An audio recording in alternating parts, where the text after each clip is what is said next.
1891 में रत्नागिरी नाम का स्थान, महाराष्ट्र की वो भूमि जहां जन्म हुआ किसका? एक प्रोफाउंड पावरफुल दलित लीडर का, एक ऐसे शक्तिशाली पॉलिटिशियन, वुमेन इमेंसिपेटर, एक इकोनॉमिस्ट, एक प्रोलिफिक राइटर, एक थियोरिस्ट, एक ऐसे महान व्यक्ति जो कि बुद्धिज्म का रिवाइवलिस्ट भी था, ह्यूमन राइट प्रोफाउंडर और eminent scholar, razor sharp intelligence. नाम था इनका डॉक्टर भीमराव रामजी अंबेडकर। छोटी उम्र में ही ये रत्नागिरी से सत्तारा नाम के स्थान, महाराष्ट्र के अंदर जो पुणे के नजदीक है, वहां शिफ्ट हो गए। इनकी माता का देहांत हो गया था छोटी उम्र में। बचपन से ही बड़ी दिल को दहला देने वाली, दुखी कर देने वाली, एक बच्चे को आतंकित, पीड़ित कर देने वाली, तंग करने वाली, परेशान करने वाली कठिनाइयों के दौर से ये गुजरे। छोटे थे, पढ़ना चाहते थे, इनके अपने पिता से बहुत रिक्वेस्ट करते थे, लेकिन क्योंकि दलित समाज में, एक महार जात में इनका जन्म हुआ, तो कोई इनको पढ़ने की सुविधा नहीं थी। वहां पे आम बच्चों के साथ इनको पढ़ने नहीं दिया जाता था। पिता ने इनको बड़ी किसी तरह जुगाड़ लगा करके किसी वहां नजदीक के स्कूल में एडमिशन कराया, तो उसको बैठने नहीं दिया गया। बोला बाहर बैठ के पढ़ेगा। सोचो, छोटा बच्चा, उसको बाहर बैठा के, अच्छा पढ़ाई में इतनी रुचि कि बाहर बैठ के इतना ध्यान से पढ़ता। एक बार मास्टर ने इनको बोला, इधर आओ, ये ब्लैक बोर्ड पे सवाल तो सॉल्व करके दिखाओ। अच्छा, ये ब्लैक बोर्ड पे सवाल सॉल्व करने गया तो अचानक बच्चे चिल्लाए, मास्टर जी नीची जाति का है। और इतना ही नहीं, बच्चे चिल्ला के भागने लगे ब्लैक बोर्ड की तरफ। ये हैरान हुआ क्यों भागे, तभी देखा सारे बच्चों ने अपने अपने टिफिन उठाए, वहां से उठा के पीछे करने लगे, धक्का मारने लगे। क्यों? उनको डर था इसकी परछाई से इनका खाना अपवित्र ना हो जाए। ऐसे कई छोटे धक्के इसको लगी। पानी एक बार कुएं से क्या पी लिया, इतनी मार पड़ी इसको, इतना फिजिक, एक छोटे बच्चे को सहनी पड़ी इतनी मार। एक बार रिक्शे वाले ने रिक्शा से उतार दिया, बोला तू नहीं बैठेगा रिक्शे में। क्यों? क्योंकि रिक्शे वाले को बीच में पता लगा कि ये नीची जाति का है, और उसके बाद उससे बोला तुझसे डबल पैसा लूंगा, और फिर रिक्शा भी अब तू चलाएगा। वो नीचे चलने लगा, रिक्शा भी। जानते हैं उस समय केवल छूने से नहीं, परछाई सबसे दिक्कत थी इनकी। और परछाई तो छोड़िए, इनकी आवाज सुनने से भी लोग सोचते थे कि अपवित्र हो जाए। ये जो आवाज से अपवित्र, परछाई से अपवित्र, छूने से अपवित्र, ये दर्द जो उनको सहना पड़ा, ये दर्द इनकी जिंदगी में बहुत बड़ा रोल प्ले किया आगे चल के इनकी लीडरशिप को बिल्ड करने में। जानते हैं, संस्कृत नहीं पढ़ाई जा रही थी। बोलते संस्कृत तो ब्राह्मणों के पढ़ने के लिए, तेरे पढ़ने के लिए तो है नहीं, स्कूल से निकाल दिया जाता। तो सायाजी महाराज गायकवाड़ नाम के एक राजा वहीं हुआ करते थे, जिन्होंने इसकी तकलीफ को समझा और वो इनकी तकलीफों को पहचानते थे। बहरहाल इनकी पढ़ने की इतनी इच्छा को देख के उन्होंने इसको स्पॉन्सर किया, स्कॉलरशिप दी, ताकि ये जाके वेस्ट में लंबी पढ़ाई कर सकें। देखिए, ध्यान दीजिए, बात आज की नहीं है, बात 110 साल पुरानी है। 1908, 1909, उस समय एक सबसे निचले पायदान से उठा हुआ महार जात का लड़का जाकर के इंटर करके आया इंग्लिश में मुंबई से। उसके बाद वहीं बीए करी, पॉलिटिकल साइंस और इकोनॉमिक्स में। रुका नहीं, तुम मुझको यहां नहीं पढ़ने दोगे, मैं जाऊंगा दुनिया की बेस्ट यूनिवर्सिटी में, रोक के तो दिखाओ। और वही स्कॉलरशिप लेकर के निकल गया न्यूयॉर्क, कोलंबिया यूनिवर्सिटी जाकर के। उसने पहले तो एमए करी, पॉलिटिकल साइंस, इकोनॉमिक्स, हिस्ट्री और सोशियोलॉजी में। उसके बाद पीएचडी करने निकला। यहां नहीं रुका, लंदन स्कूल ऑफ इकोनॉमिक्स चला गया। लंदन स्कूल ऑफ इकोनॉमिक्स जाके वहां एमएससी किया, उसके बाद लॉ की पढ़ाई किया, फिर उसके बाद डॉक्टरेट किया, किताब के ऊपर अपनी थीसिस लिखी। ये वही किताब थी जिसके ऊपर आगे जाकर के रिजर्व बैंक ऑफ इंडिया को बनाया गया। महाराजा और बड़ौदा से उनका प्रेम इतना था ना, वो जो सायाजी गायकवाड़ जिन्होंने इनको स्कॉलरशिप दिया था, पढ़ने में इनकी मदद करी थी, दुनिया भर में पढ़ के उनका प्रेम भूले नहीं, वापस उनके पास आ गए। बोला आप दुनिया भर में पढ़ के आए हूं, आपकी सेवा में आना चाहता हूं। तो उनको मिलिट्री सेक्रेटरी की नौकरी दे दी गई, और उस समय ये नौकरी बड़ी मानी जाती थी। अब ये बड़ी पदवी पे तो आ गए थे, लेकिन वो छुआछूत ने इनका पीछा थोड़ी छोड़ा। वहां भी जो सरकारी पियोन होता था ना, वो उनको फाइल दूर से फेंक के दिया करता था। बोला तू नीच जात का है, आज गद्दी पे बैठ गया तो क्या, दूर से फाइल फेंकते थे, उसके पास नहीं जाते थे। उनको खाने के लिए बोलते थे बाहर जाके खा। आज भी वो कुएं से पानी नहीं पी सकते थे, इतनी एग्जॉल्टेड पोजीशन पे। बाबा साहब अंबेडकर की तकलीफों का सिलसिला थमा थोड़े ही।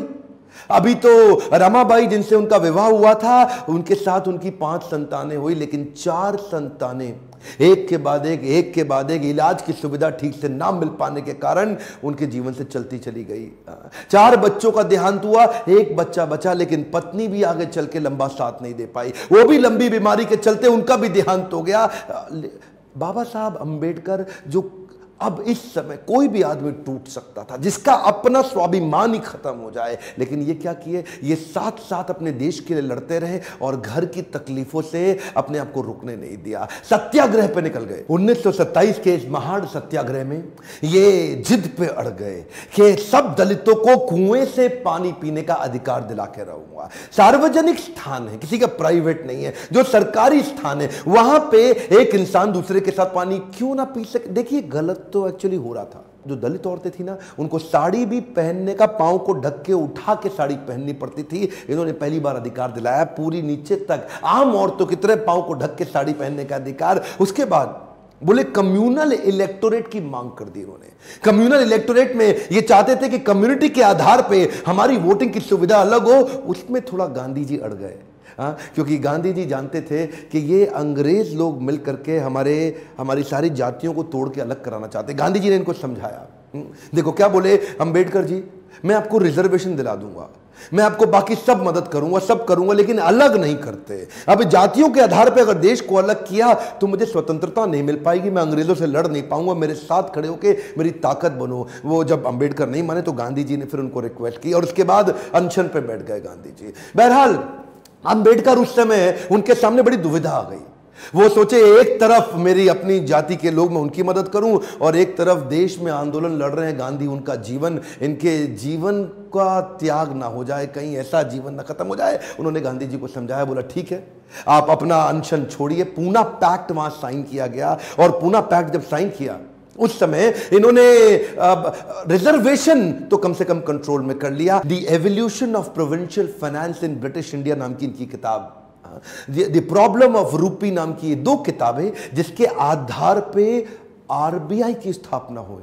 मैं दोबारा बोल दूं क्या, इन्होंने जो किताबें लिखी उसके आधार पे आरबीआई की स्थापना करी गई। कैन यू इमेजिन, भारत के सबसे निचले पायदान से आया एक यंग लड़का जिसकी कोई मदद करने वाला नहीं, आज उसकी बुद्धि पे आधारित हमारे कॉन्स्टिट्यूशन की स्थापना भी की जाएगी। इनकी ज्ञान, बुद्धि और कौशल का लोहा इंडियन लीडर्स और ब्रिटिश लीडर्स दोनों मानते थे। 1947 में भारत आजाद हुआ और गांधी जी के पास नेहरू अपनी पूरी कैबिनेट की लिस्ट लेकर के आए। जब नेहरू, जो कि स्वतंत्र भारत के पहले प्रधानमंत्री होने वाले थे, पूरी कैबिनेट की लिस्ट लेके पहुंचे और बताया कि देखो इनको मैं तो तभी गांधी ने पूछा, इसके अंदर बाबा साहब अंबेडकर का नाम कहां है? और वहीं थोड़ी उनकी बहस हुई और गांधी ने बोला कि नेहरू ये तुम्हारी कैबिनेट नहीं है, ये आजाद भारत की कैबिनेट है। तभी उनको कानून मंत्री के रूप में लिया गया, और न केवल कानून मंत्री बल्कि तुरंत जो ड्राफ्टिंग कमेटी थी इंडियन कॉन्स्टिट्यूशन की, उसका चेयरमैन भी बना दिया गया। इनकी इंटेलिजेंस के आगे कोई कुछ बोल नहीं सकता था। जो इनसे सहमत थे, असहमत थे, दोनों जानते थे कि इस आदमी में बुद्धि बहुत है। बहरहाल मन तो है कि मैं घंटों तक इनके विषय में बात करूं, एक्चुअली मन भरता नहीं है इनके विषय में बात करते हुए। इतने बुद्धिमान व्यक्ति, आगे चल के इन्होंने हिंदू कोड बिल और महिलाओं के लिए बड़े कानूनों के अंदर कई बदलाव लाए। ये वो पॉलिटिकल लीडर नहीं थे जो सत्ता के लिए लड़ते थे, ये लड़ते थे उनके लिए कि देश में कमजोर हिस्से को उठाना देश के हर लीडर की जिम्मेदारी। एक हम मोटा ध्यान दीजिए, चाहे वो महिलाएं हो, चाहे वो जाति धर्म के आधार पे हो, कमजोर हिस्से को आगे बढ़ाना, सपोर्ट करना, तभी देश आगे चलेगा। खुशहाली आएगी तो फायदा सबका होगा। कम ऑन ध्यान दीजिए, पूरे देश में खुशहाली आएगी तभी फायदा सबका होगा। इनकी भाषा में, इनके भाषण में, इनकी चर्चा में, इनके आचरण में, इनकी किताबों में और ड्राफ्टिंग कमेटी में चेयरमैन होते वक्त कॉन्स्टिट्यूशन को लिखने में सहनशीलता लगातार दिखती रही। अहिंसा परमो धर्म, बौद्ध धर्म को अपनाने लगे। आत्मवत् सर्वभूतेषु, भागवतम में बताया गया है कि बौद्ध धर्म में आत्मवत् सर्वभूतेषु, सभी जीवात्माओं को अपनी तरह देखना चाहिए। ये जो समान दृष्टि देने का उन्होंने प्रयास किया, ये उसके बाद ये बौद्ध धर्म को स्वीकार करने चले गए। आखिरी तक काम प्रेम से करते रहे, किसी से लड़ाई नहीं लड़ी। आपके लिए क्या मैसेज है इसमें? एक मैसेज लेके जाइए, एजुकेशन इज द टूल। पूरी जिंदगी में सबसे निचले कमजोर तबके को उन्होंने उस एजुकेशन के बल पे तो खड़ा किया। ये लगातार जो पढ़ते रहे लोग, इनके सामने चुप, इनकी एजुकेशन के चलते तो हो जाते थे। कोलंबिया यूनिवर्सिटी आगे चल के इनको number 1 scholar in the world की उपाधि से नवाजा गया। देश ने इनको भारत रत्न दिया। एक बात समझ लीजिए, इनके बराबर लीडर पृथ्वी में गिनती की होते हैं, परसेंटेज में नहीं होते। लर्निंग क्या है? Education is the tool. Entertainment के तो बहुत चैनल होंगे यूट्यूब पे, पर मैंने एजुकेशन का चैनल बना है, कोई एंटरटेनमेंट नहीं है इधर। और देश को भीमराव रामजी अंबेडकर के विषय में एजुकेट करना, उनके संघर्ष के बारे में बताना मेरी आपकी पूरे देश की जिम्मेदारी है। बताइए तो सही लोगों को कैसे संघर्ष से उठ के खड़े हुए हैं, शेयर कर।